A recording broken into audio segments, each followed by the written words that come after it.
성도 여러분, 반갑습니다. 수요 성경 공부 시작하겠습니다. 함께 부를 찬양은 나의 등 뒤에서 함께 찬양하겠습니다.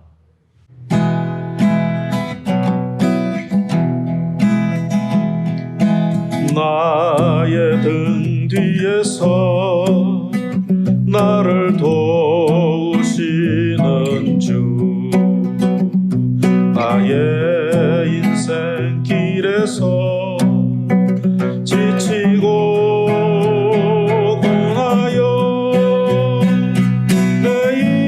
내일처럼 주저앉고 싶을 때 나를 밀어주시네. 일어나 걸어라, 내가 새 힘을 주리니.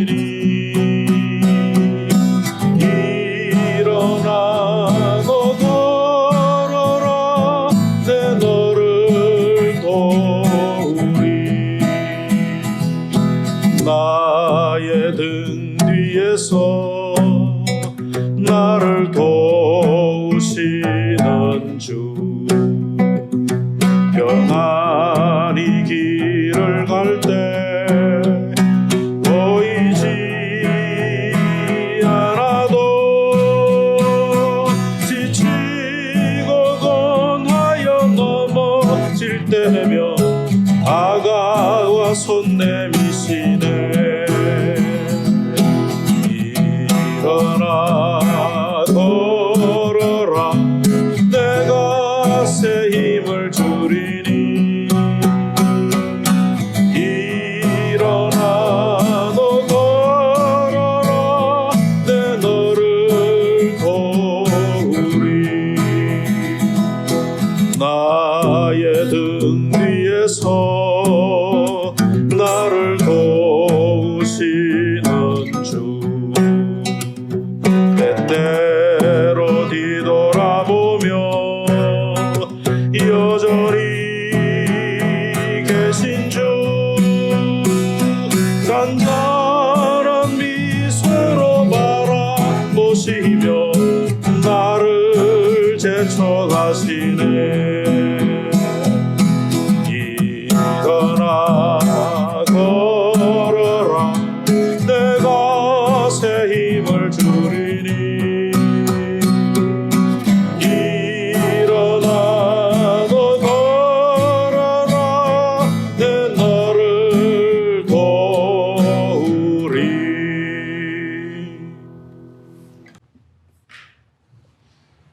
기도드리겠습니다. 언제나 우리의 도움이 되시는 하나님 아버지, 오늘도 수요 공부 시간을 통해서 하나님의 말씀을 묵상하려 합니다. 이 영상으로 함께 말씀을 묵상하는 성도들 가운데 우리 하나님께서 크신 은혜를 베풀어 주시고 하나님의 말씀을 깨닫게 하시고 말씀을 통하여 위로와 또 결단이 생겨나도록 주의 성령께서 역사하여 주옵소서. 계속해서 이런 어려운 상황 속에 있지만은 하나님 말씀을 붙들고 믿음으로 살기 원하오니 우리에게 강한 믿음을 더하여 주시기를 원합니다. 성도들이 육신적으로나 정신적으로 약하여지지 않도록 주의 은혜를 베풀어 주옵소서. 경제적인 어려움이 없도록 주님께서 놀라운 은혜로 공급의 은총을 또한 베풀어 주옵소서. 병들어 고생하는 성도들도 있습니다. 하나님께서 능력의 손으로 일으켜 주시옵소서. 부조한 목사가 오늘도 주의 말씀을 함께 나눌 때에 주의 성령께서 은사를 더하셔서 하나님의 말씀을 잘 감당하도록 도와주시기를 바라옵고 예수님의 이름으로 기도하옵나이다. 아멘.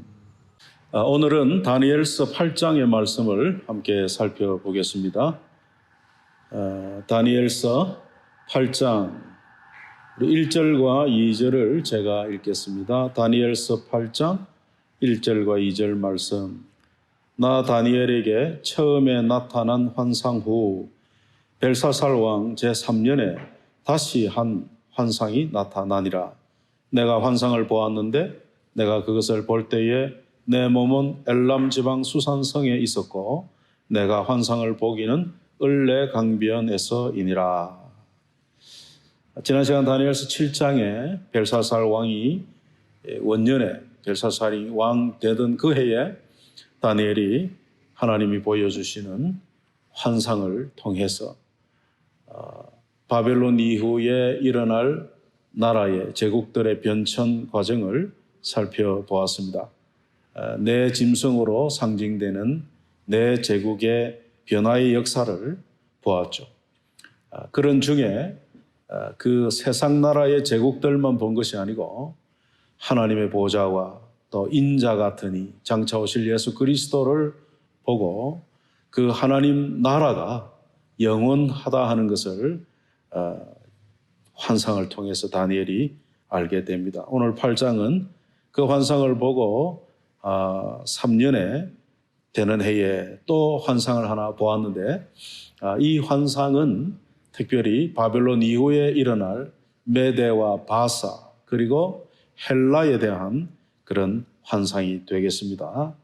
8장 3절에 보면 다니엘이 본 환상의 내용이 쭉 나오는데 내가 눈을 들어 본즉 강가에 두 뿔 가진 순양이 섰는데 그 두 뿔이 다 길었으며 그중 한 뿔은 다른 뿔보다 길었고 그 긴 것은 나중에 난 것이더라. 내가 본즉 그 순양이 서쪽과 북쪽과 남쪽을 향하여 받으나 그것을 당할 짐승이 하나도 없고 그 손에서 구할 자가 없으므로 그것이 원하는 대로 행하고 강하여졌더라. 다니엘이 순양 하나를 봤는데 두 뿔 가진 순양이 있는데 뿔 중에 하나는 길었다. 나중에 난 것이 길었다. 그렇게 되어 있죠. 그래서 이 본 환상이 무엇인지는 또 15절부터 이 환상을 천사가 설명을 해 줍니다. 그래서 이 두 뿔 가진 순양이 뭔가 하는 것은 20절에 나오죠. 다니엘서 8장 20절을 보시면 내가 본 바 두 뿔 가진 순양은 곧 메대와 바사 왕들이요. 이렇게 되어 있죠. 메대와 바사. 원래는 메대가 더 큰 제국입니다. 근데 바사, 페르시아는 메대 안에 속해 있던 작은 나라입니다. 그런데 고레스가 바사의 나라의 왕이 되면서 이 세력이 점점 커져서 메대를 오히려 점령하고 대제국 페르시아를 세우게 됩니다. 그래서 뒤에 나온 뿔이 더 길었다 이래 되어 있죠. 그래서 고레스 왕이 페르시아를 제국으로 세울 때 그가 얼마나 강력했는지 서쪽, 북쪽, 남쪽을 향하여 받아서 그것을 다 점령하는 그런 역사가 있죠. 그래서 서쪽에 리디아라든지 바벨론이라든지 또 남쪽으로는 애굽까지 다 점령하여 대제국 페르시아를 세우는 그런 일이 역사 가운데 있습니다. 물론 이 환상을 본 다니엘은 이때까지 아직 이 제국이 서지 않은 때고 바벨론 시대입니다. 바벨론 시대인데 다니엘이 지금 이 환상을 보는 것은 메데 바사 지역인 엘람 지방 수산성에 있었다. 메데의 수도 또 페르시아가 생겨난 그 지역에서 이 환상을 보게 된 것이죠. 그래서 하나님께서 바벨론 이후에 생겨날 페르시아 제국에 대해서 이렇게 다니엘에게 보여주는 것입니다. 그리고 이제 이 환상을 보고 도대체 뿔이 둘 달린 이 순양이 뭔가 하면서 이제 궁금하겠죠. 그래서 5절 다시 8장 5절로 가면 또 하나 환상을 보는데 내가 생각할 때에 한 순염소가 서쪽에서부터 와서 온 지면에 두루 다니되 땅에 닿지 아니하며 그 염소의 두 눈 사이에는 현저한 뿔이 있더라. 눈 사이에 큰 뿔을 가지고 있는 순염소 하나를 봅니다. 이 순염소가 뭔가 다시 해석을 돌아가면 8장 21절에 털이 많은 순염소는 곧 헬라 왕이요 그의 두 눈 사이에 있는 큰 뿔은 곧 그 첫째 왕이여 그래 돼 있죠. 헬라의 유명한 왕이 누굽니까? 알렉산더죠. 헬라 제국을 세운 알렉산더. 그 왕을 이제 뿔로 이렇게 보게 된 것이죠.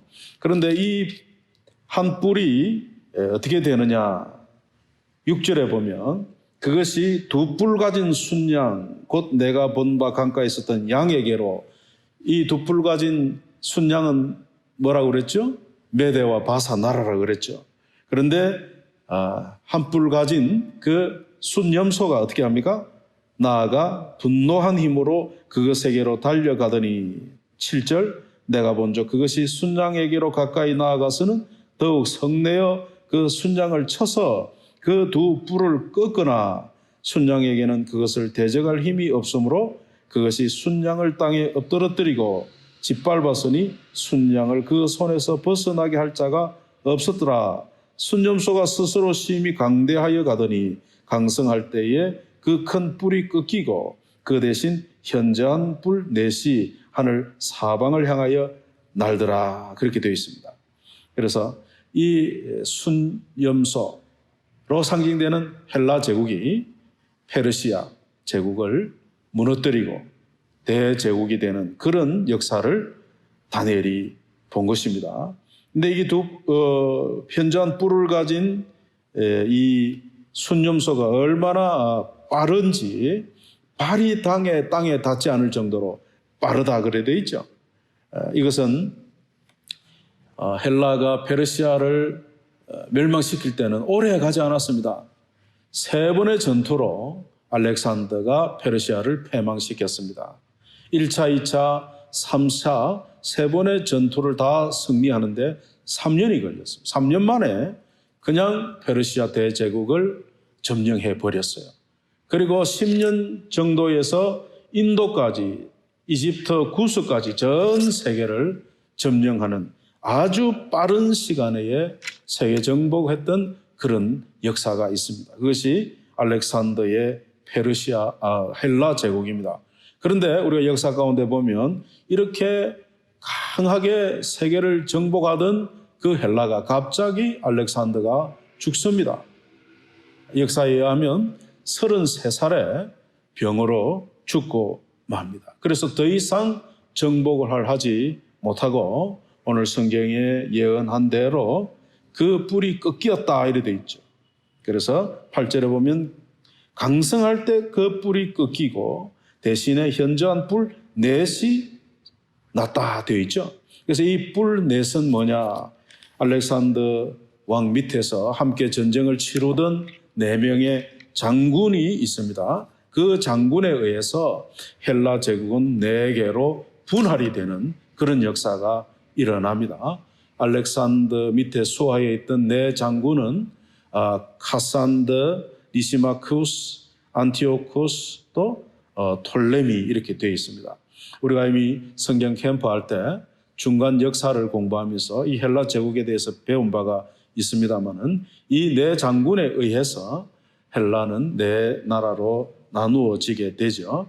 그래서 마게도니아 헬라 본통은 카산드라고 하는 사람이, 그리고 소아시아 비두니아 쪽에는 리시마크스라고 하는 사람이, 그리고 수리아 지역 바벨론과 이런 수리아 지역은 안티오쿠스라고 하는 사람이, 그리고 이집트는 톨레미라고 하는 사람이 차지하여 이제 이 헬라 제국이 4 나라로 분할되어 이어져 갑니다.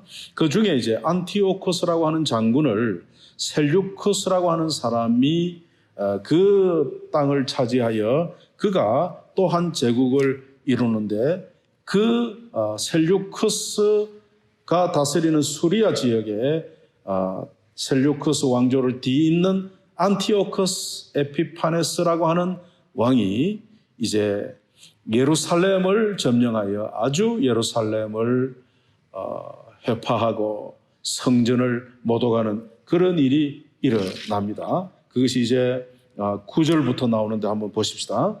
그중 한 뿔에서 또 작은 뿔 하나가 나서 남쪽과 동쪽과 또 영화로운 땅을 향하여 심히 커지더니 그것이 하늘 군대에 미칠 만큼 커져서 그 군대와 별들 중에 몇을 땅에 떨어뜨리고 그것들을 짓밟고 또 스스로 높아져서 군대의 주제를 대적하며 그에게 매일 드리는 제사를 없애버렸고 그의 성소를 헐었으며 그의 악으로 말미암아 백성이 매일 드리는 제사가 넘긴 바 되었고 그것이 또 진리를 땅에 던지며 자의로 행하여 형통하였더라. 내가 들은 적 한 거룩한 이가 말하더니 다른 거룩한 이가 그 말하는 이에게 묻되 환상에 나타난 바 매일 드리는 제사와 망하게 하는 죄악에 대한 일과 성소와 백성이 내준 바 되며 짓밟힐 일이 어느 때까지 이럴꼬 하며 그가 내게 이르되 2300주야까지니 그때의 성소가 정결하게 되리라 하였느니라.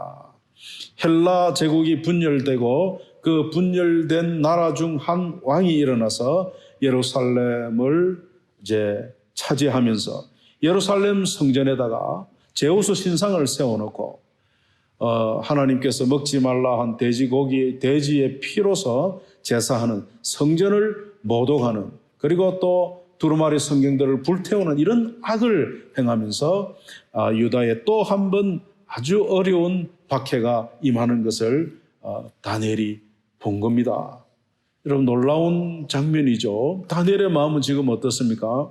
하나님께서 유대 나라를 회복시켜 주실 것을 지금 기대하고 예레미야가 예언한 대로 하나님의 약속대로 유다가 회복되어 예루살렘 성전에서 하나님 앞에 아름다운 예배가 드려지기를 기대하며 소망하며 그렇게 기도하고 사는 다니엘이 환상을 보니까 제국들이 세워지고 무너지고 세워지는데 그 헬라의 어느 지점에서 한 악한 왕이 나와서 하나님의 성전을 모독하는 이런 장면을 보게 되는 것이죠.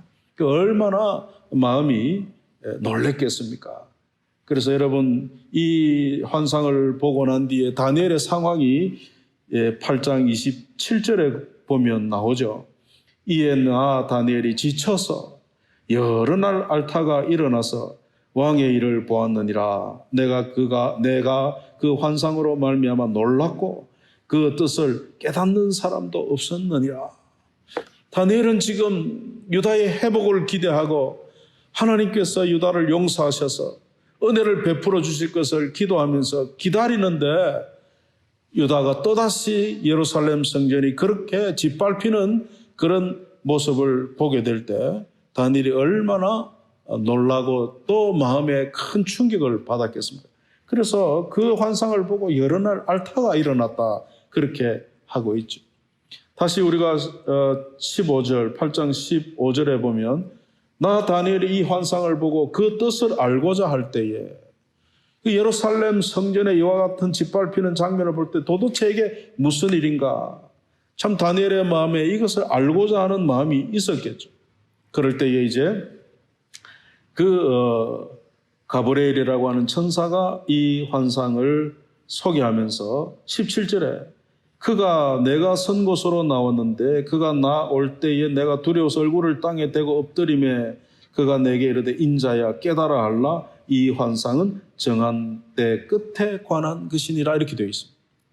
그러니까 예루살렘 성전이 짓밟힐 때에 그것이 하나님의 정한 때가 있고 그 때가 지날 때에 이제 회복이 될 것을 또한 하나님께서 말씀하는 겁니다. 유다 이것으로 끝나는가? 예루살렘 성전에 제대로 된 하나님 앞에 예배하는 이런 일이 그러면 없어질 것인가? 다니엘 마음에 우리가 말로도 할 수 없는 그런 의문과 갈등이 있었겠죠. 그런데 이제 하나님께서 예루살렘이 짓밟히는 일은 정한 때가 있다. 그렇게 되어 있죠.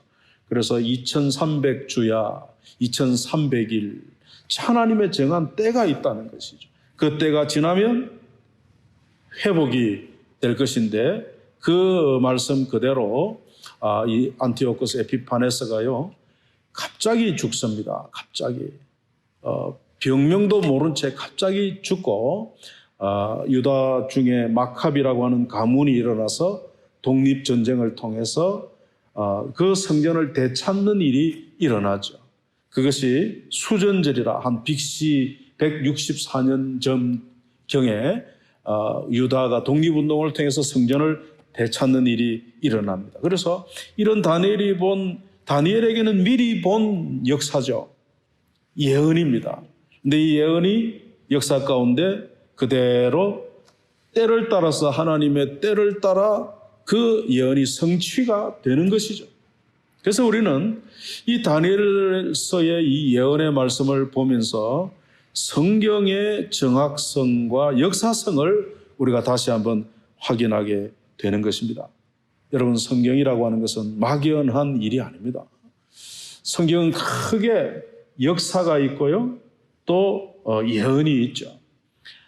예언이라고 하는 것은 하나님께서 행하실 역사의 미래의 일들에 대한 이야기고, 역사라고 하는 것은 예언하신 바를 성취하신 지나간 하나님의 행하신 바죠. 그래서 우리가 이 성경을 통해서 하나님께서 얼마나 정확하게 세상 역사를 이끌어 가시는지 큰 그림들을 놓고 볼 때 그 하나님의 말씀은 말씀하신 대로 되는 그런 하나님의 말씀의 능력을 우리는 이 예언서를 통해서 살펴볼 수가 있습니다.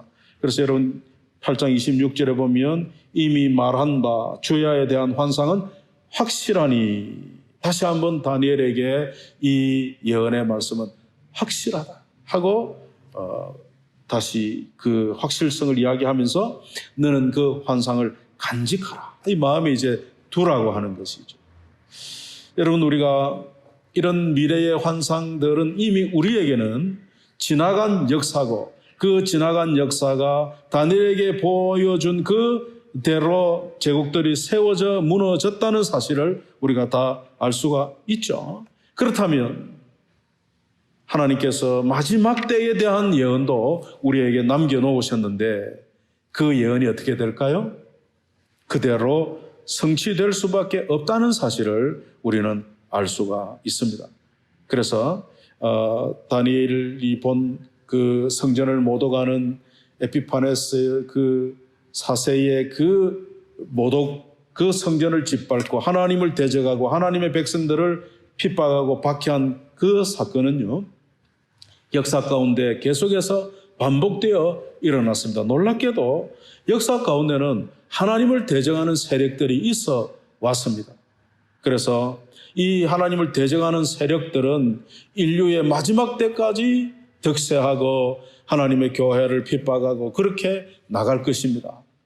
그러나 결론이 뭡니까? 하나님께서 정한 때 끝에 이 모든 악의 세력들을 심판하시고 하나님의 나라 백성, 교회를 구원하시고 그 영광의 나라를 주실 것을 성경은 말씀하고 있죠.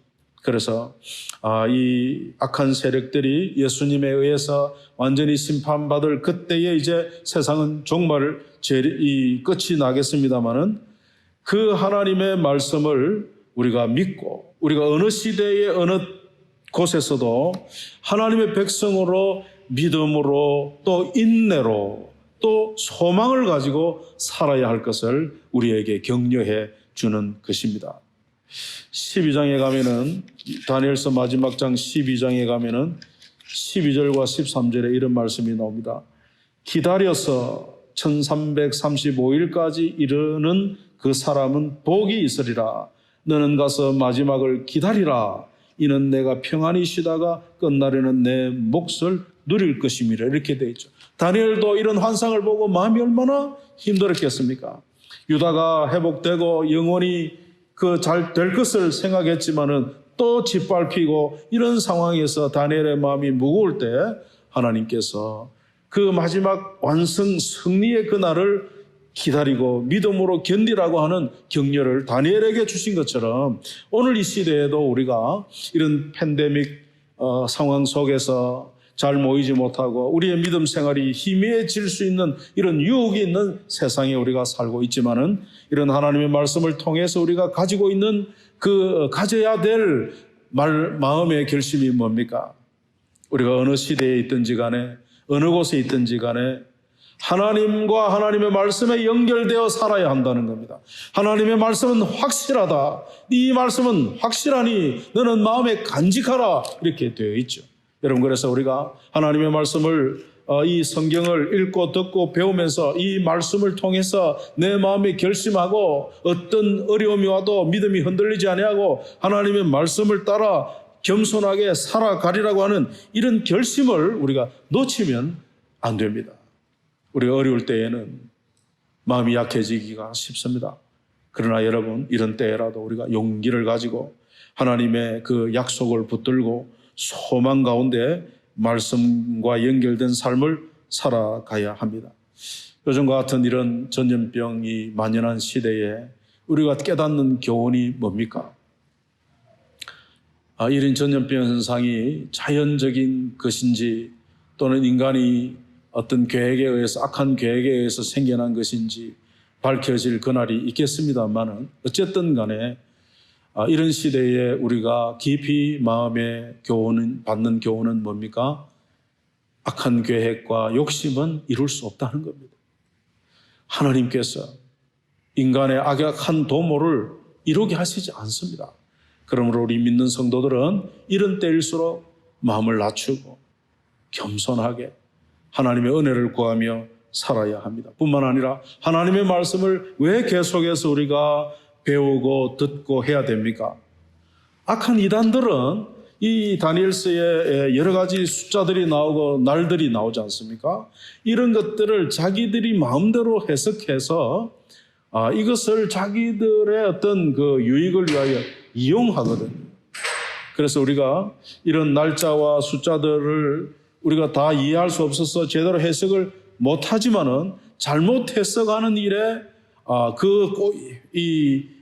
속임수에 넘어가지 않도록 우리가 이 다니엘서가 주는 그 내용의 본질적 의미를 우리가 깨닫는 것이 중요합니다. 그래야 우리가 거짓에 속지 않을 수가 있습니다.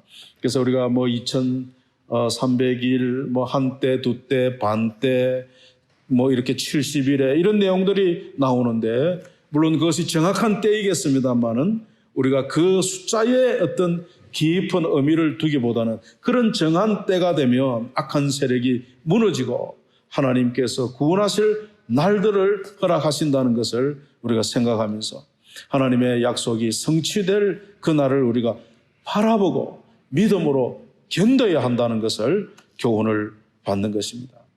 그리고 지금도 많은 이단들이 생겨납니다. 성경을 마음대로 해석하는 일들이 생겨나서 그런 그 잘못된 이단에 속지 않기 위해서 성경이 해석해 주는 대로 우리가 그 말씀을 받는 일에 집중을 해야 할 것입니다.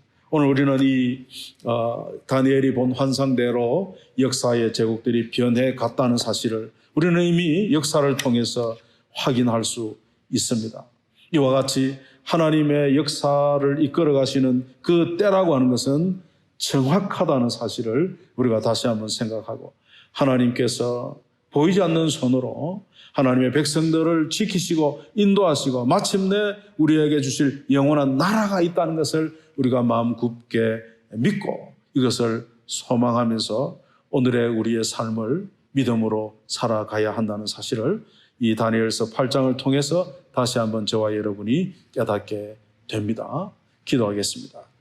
하나님 아버지, 오늘도 다니엘서 8장에 메대와 바사 그리고 헬라 제국이 일어날 것을 통해서 그 헬라 제국의 한 시점에서 예루살렘 성전이 또 모독을 당하고 하나님을 대적하는 세력들이 하나님의 백성들을 핍박할 그 내용까지 살펴보았는데 그것이 역사 가운데 그대로 이루어진 것을 우리는 역사를 통해 이미 알게 됩니다. 이런 것을 통해서 하나님의 예언의 말씀의 성취가 얼마나 정확한지를 또한 보게 됩니다. 예언하신 것을 이루시는 하나님께서 장차 우리의 때가 지나고 또 하나님이 정한 그때에 이 세상 모든 악의 세력을 멸하고 영원한 나라를 우리에게 주실 것을 기대하면서 요즘과 같은 어려운 시기에도 하나님의 말씀을 붙들고 겸손하게 믿음으로 인내로 살아가도록 우리를 도와주시옵소서. 예수님의 이름으로 기도하옵나이다. 아멘.